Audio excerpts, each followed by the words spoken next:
காஞ்சிபுரத்துல அதிவரதர் 40 வருஷத்துக்கு ஒன்ஸ் தான் தர்ஷன் கொடுப்பாரு. இது நம்ம எல்லாருக்கும் தெரிஞ்ச விஷயம். ஆனா அதே மாதிரி ஒரு டிவைன் மிரக்கிள் கும்பகோணத்திலையும் நடக்குதுன்னு உங்களுக்கு தெரியுமா? கும்பகோணம் வரதராஜ பெருமாள் கோவில்ல ஸ்ரீதேவி பூதேவி தாயாரோட சேர்ந்து இருக்கும் சேக்ரெட் அத்திவரதர் ஐடல் பத்தி பல வரலாறு சொல்லுது. 1915ல அந்த புனித சிலை சேஃபா வைக்கப்பட்டதுன்னு நம்பப்படுது. 2013ல மறுபடியும் வெளியே வந்து பக்தர்களுக்கு அருள் தந்தது.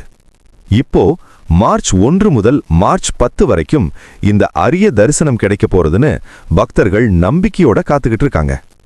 12 ஆண்டுகள் வெயிட் பண்ணிட்டு கொஞ்சம் நாள் தான் தர்ஷன் சான்ஸ். வேத மந்திரங்கள் ஓசை கேட்கும். கோல்டன் அலங்காரம்ல பெருமாள் பிரகாசிக்க கோவிந்தா கோவிந்தான்னு பக்தர்கள் குரல் முழங்கும். ஒரு தரிசனம் போதும். மனசுக்குள்ள இருக்கிற பயமும் கவலைகளும் நீங்க புது நம்பிக்கை தோன்றும்.